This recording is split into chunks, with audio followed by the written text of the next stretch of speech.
Bom, gente, hoje eu fiz a abertura e vou fazer também o estudo para nós. Peço que vocês tenham paciência para ouvir, né? E hoje nós vamos falar um pouquinho a respeito dos guias, dos orixás que nos acompanham, que estão sempre trabalhando conosco, né? E nós vamos falar daqueles que a gente comemora em janeiro e fevereiro. Nós sabemos que na Umbanda é comemorado os orixás, né? E quem são os orixás? Os orixás são as energias que emanam de Deus. São as energias que cada um tem um segmento, né? Iemanjá, a rainha do mar, Oxóssi, o caçador, o grande caçador, Xangô, o da justiça, né? O nosso guardião, vamos assim dizer, é aquele que nos traz a justiça.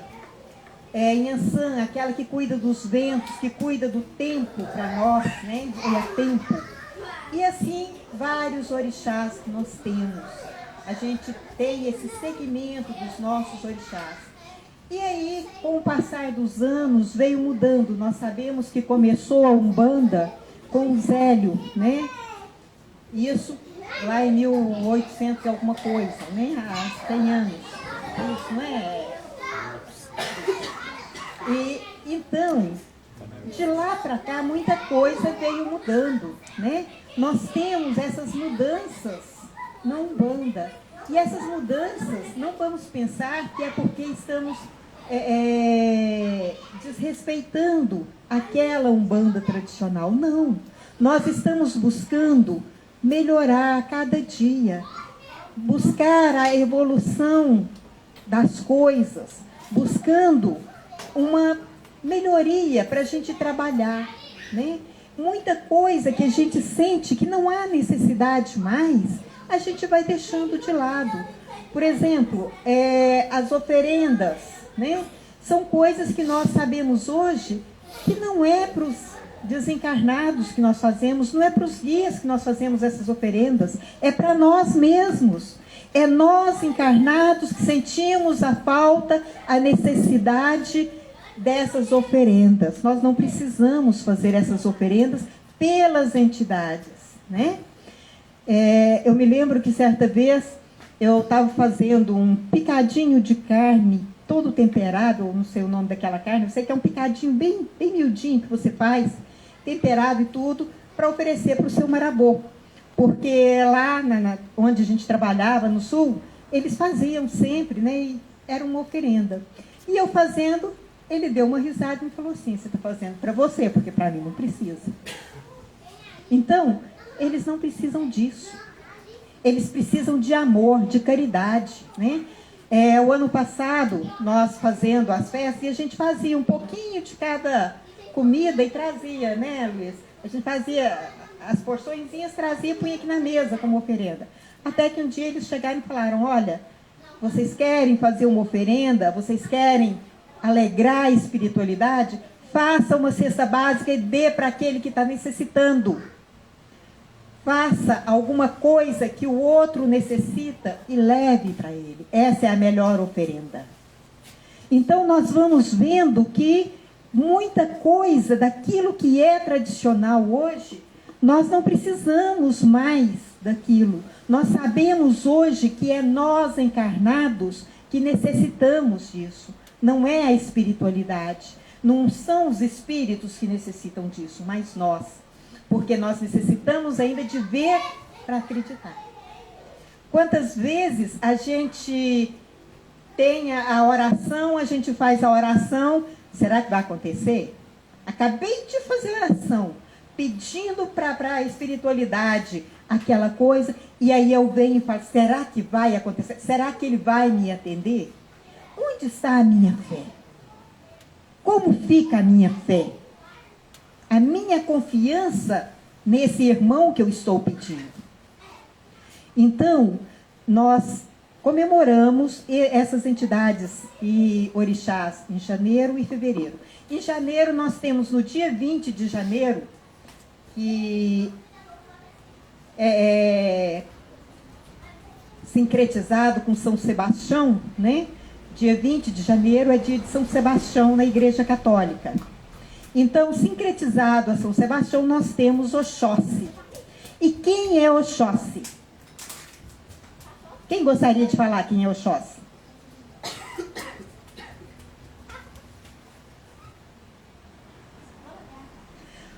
Oxóssi é o protetor das matas, né? É o grande caçador. Oxóssi vem, né, o arquétipo de Oxóssi, porque Umbanda tudo são arquétipos, são energias, né? Então, essa energia traz isso, isso e isso. Aquela energia traz isso, isso e isso. Então, a energia de Oxóssi, ela vem trazendo para a gente a sabedoria, o conhecimento, aquele que provê para todos os seus filhos. Ou seja, você acredita em Oxóssi, peça que ele vai trazer para você aquilo que você está pedindo. Ele é o grande caçador, ele é o grande protetor das matas. E quando a gente diz que é o protetor das matas, nós não queremos dizer só aquela mata fechada lá, escondido, não. A mata que nós vivemos, que é essa terra, esse orbe, né? Isso é a mata que Oxóssi reina, que Oxóssi cuida. Então ele é o grande caçador. Por que ele é o grande caçador? Porque ele vai atrás do conhecimento e ele faz com que todos os seus filhos vão atrás do conhecimento. Aqueles filhos, aqueles seres, as pessoas que são diretamente ligadas ao Oxóssi, que tem, como dizem, como pai de cabeça Oxóssi, essas pessoas, elas têm uma facilidade muito maior para buscar o conhecimento, para ir atrás do conhecimento. São pessoas que não contentam. Escutou eu falando aqui, será que a Tancida está certa? Né, Carol? Será que a Tancida está certa? Eu vou procurar se é verdade, se isso é assim mesmo, né? É aquele que não se acomoda. O filho de Oxóssi não se acomoda. Ele vai atrás, ele caça aquilo que precisa para o seu crescimento espiritual, para o seu crescimento material e moral. Então, esses são os filhos de Oxóssi.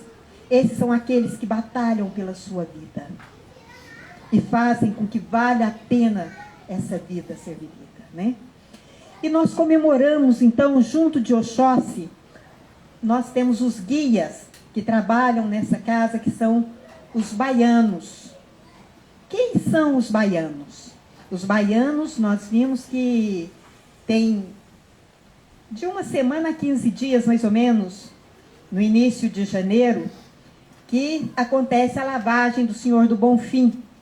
Quem aqui já viu falando na lavagem do Senhor do Bonfim? Eu acho que não tem ninguém que nunca ouviu, né? Então, a lavagem do Senhor do Bonfim, o que que é? São as baianas, aquelas mulheres vestidas de branco, né? Tanto do candomblé quanto da Umbanda, que vão lavar a escadaria lá da igreja do Senhor do Bonfim. E o que que é isso? Por que que elas fazem isso? É um louvor, né? Um agradecimento a Jesus, porque o Senhor do Bonfim é Jesus. Então é um agradecimento, e eles estão ali fazendo esse agradecimento. Então por isso nós comemoramos os baianos também, nesse início de janeiro. Nós comemoramos os baianos porque é a época em que eles estão aqui, nos ensinando esse louvor, cuidando de cada um de nós. Eles vêm com aquela conversa tranquila, como diz o baiano que trabalha comigo, ele fala assim, a pessoa para viver tem que ter jogo de cintura. Você precisa saber jogar a sua cintura. Ou seja, você tem que aprender a viver. Não é aquele tipo de pessoa que me falou isso hoje, eu não aceito mais. eu não levo desaforo para casa. Não. Nós somos aquelas pessoas que os baianos vêm nos ensinar a ter jogo de cintura, a saber entender, a ver os dois lados da situação. Que a gente nunca pare e fale assim, olha, só o fulano está certo. Não, vamos ver os dois lados, né? O meu lado pode estar certo, mas o lado do outro também pode estar certo. Então, que nós aprendamos a ver esses lados, que nós aprendamos com os baianos a ter esse jogo de cintura, né? E eles vêm também quebrando demandas, quebrando aquelas situações difíceis que vêm para nós, quebrando aquelas energias que são direcionadas para nós, e nós às vezes nem sabemos que veio, mas eles sabem, e eles vêm e quebra isso, tira isso de nós, né? Eles vêm limpando a nossa energia. Então o baiano, ele tem uma facilidade muito grande para quebrar essas energias que ficam à nossa volta, essas energias que são direcionadas muitas vezes, né? Porque muitas vezes a gente nem percebe, mas a gente magoa o outro, e aí o que acontece? O outro, sem querer, acaba jogando uma energia ruim para a gente, né? Às vezes ele não foi tanto assim por maldade, mas a pessoa só sabe, nossa, mas o fulano foi malvado comigo. Tomara que aconteça isso com ele. Muitas vezes acontece da gente falar uma coisa assim. E o que vem disso aí? Uma energia ruim, né? Essa energia, os baianos vêm quebrando ela, vêm limpando essa energia. E aí nós chegamos no mês de fevereiro. E quem que nós vamos louvar, agradecer e cultuar no dia 2 de fevereiro? Quem sabe? Iemanjá, né? Iemanjá, a rainha do mar, a rainha das águas, é aquela grande mãe. Iemanjá é considerada na Umbanda a grande mãe, a mãe de todos os orixás, né? Por isso ela vem junto com Oxalá, né?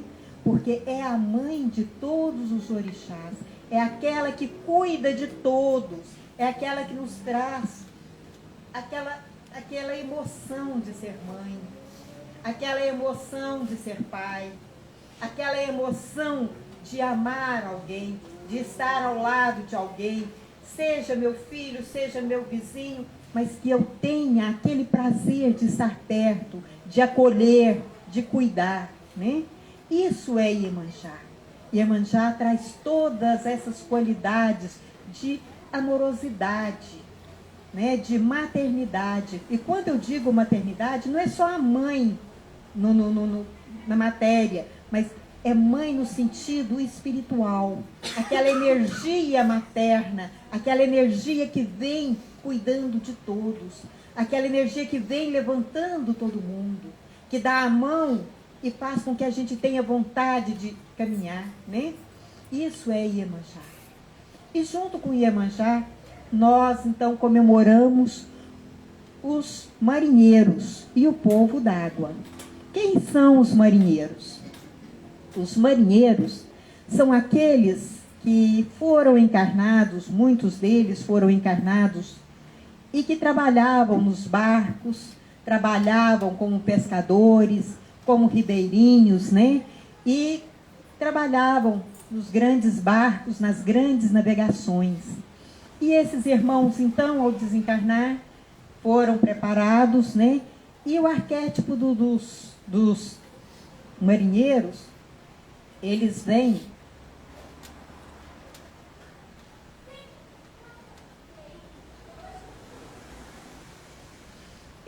então para limpar, assim como Iemanjá limpa cada um de nós, purifica o nosso espírito, assim também vêm os marinheiros na energia de Iemanjá. Os marinheiros, os ribeirinhos, eles vêm para nos ajudar a limpar a nossa aura, a limpar o nosso espírito, limpar os nossos caminhos, né? Aí a gente fala assim, mas eu pedi para Iemanjá que me limpasse isso assim, assim, e a coisa continua. E eu fiz a minha parte? Será que eu fiz a minha parte? Porque quando eu peço alguma coisa, eu tenho que fazer a minha parte também, né? Se eu pedir, eles vão me atender. Mas nem tudo eles fazem sozinhos. Nós precisamos fazer a nossa parte. Então, os marinheiros vêm para fazer essas limpezas, essas faxinas no nosso espírito, né? Para nos limpar, nos purificar, né? Trazendo a purificação para nós. É aqueles irmãos que vêm para fazer uma desobsessão, né? Para fazer um trabalho de limpeza dos nossos caminhos, das nossas vidas. Esses são os marinheiros, né? E falando dos marinheiros, eu lembrei de uma historinha. Deixa eu contar essa historinha para vocês. O tempo está meio em cima, mas dá tempo de contar. Certa vez tinha um jovenzinho, seus 14 anos, 14, 15 anos, e esse jovem estava muito chateado, ele estava assim, extremamente chateado, porque tudo que ele ia fazer dava errado, nada que ele ia fazer dava certo. Ele ia fazer um trabalho, a família reclamava que ele não estava fazendo trabalho direito, ele ia fazer alguma outra coisa, reclamavam que ele não estava fazendo direito. E tinha um grande sábio na entrada de uma floresta. E ele, ficando sabendo desse sábio, ele resolveu ir até o sábio. Ele falou, quem sabe? Ele já tem uma certa idade, ele tem conhecimento, de repente ele pode me ajudar a mudar a minha vida, né? E foi. Aí chegou lá, o velhinho estava lá, como se estivesse esperando por ele. E quando ele chegou, ele perguntou assim, o senhor pode me ajudar? O sábio olhou para ele, posso, filho, posso te ajudar sim. No que você precisa que eu te ajude? Aí ele reclamou um montão lá para o sábio, né? Olha, eu quero que o senhor me ajude a mudar minha vida, que eu entenda a minha vida. Eu preciso entender a minha vida, porque senão não vale a pena eu continuar vivendo. Aí o sábio pegou e falou para ele, falou, olha, antes de qualquer coisa, antes de eu te dar o parecer da sua vida, te ajudar, você vai me fazer um favor, um grande favor. O que o senhor quer que eu faça? Você vai pegar esse balde e vai todos os dias no rio, encher esse balde de água e vai trazer e pôr no meu poço, até encher esse poço. Aí ele começou, o primeiro dia, só que o balde era um balde de madeira e as frestas não seguravam bem a água. Então a água vinha vazando. Ele enchia o balde lá, quando ele chegava no poço do sábio, metade ou mais da metade da água tinha ido embora. Tinha ficado pelo caminho. E ele foi o primeiro dia animado, segundo dia, terceiro dia. Quando chegou no quarto dia, ele falou, gente, eu não vou encher esse poço nunca. Essa água vaza tudo, como que eu faço? Mas ele continuou, porque foi a tarefa que o sábio deu para ele que ele pudesse ter a ajuda do sábio. É o que eu falei para vocês, nós pedimos, mas façamos a nossa parte, né? E aí ele continuou, todos os dias. E se passaram 15 dias. Aí ele chegou mais ou menos um pouco acima do meio do poço. Não tinha enchido o poço, mas chegou um pouquinho acima do meio. Aí o sábio chegou, olhou para ele, olhou o poço. Filho, você já encheu muito, né? Eu acho que já está na hora de separar. Vamos conversar. Aí ele chegou. E aí, o que o senhor me fala? Porque eu não consegui encher, o balde estava furado. Ele falou, pois é, eu gostaria que você parasse, respirasse e olhasse para trás, no caminho por onde você passou. E o menino parou, respirou, porque ainda estava com o balde na mão, né? Ele respirou, olhou para trás e o que ele viu para surpresa dele? Aquele caminho todo florido, de um lado e do outro, o caminho todo florido. Aí ele falou, mas essas flores não existiam aí. O sábio falou, justamente, meu filho, esse foi o seu trabalho. O balde estava furado e quando você passou, você molhou todas essas plantinhas. Por isso elas estão floridas. A nossa vida é como esse balde. Muitas vezes as pessoas acham que não está fazendo nada, que não é nada. Mas nós temos as nossas coisas a cumprir. Deus valoriza cada coisa que você faz, cada coisinha que você passa. Porque se o balde não estivesse furado, ele não teria molhado as plantas. E se não tivesse molhado as plantas, não teriam flores. Então, assim é a nossa vida. Muitas vezes nós pensamos que não estamos fazendo nada. Muitas vezes nós pensamos que a nossa vida está uma vida inútil. Mas nós não olhamos com os olhos do sábio. Nós não estamos olhando como os marinheiros nos ensinam a ver, como os baianos nos ensinam a ver, como Iemanjá nos ensina a ver, Oxóssi, e qualquer outra entidade, qualquer outro orixá vai nos ensinar que tudo na nossa vida é perfeito como é. Tudo na nossa vida vem no momento que precisa de vir. Tudo na nossa vida é essencial. Ainda que nós pensemos que seja a pior coisa da nossa vida, é essencial para o nosso crescimento espiritual. É essencial para a nossa evolução. Nós precisamos disso para evoluir. Está difícil? Está doído?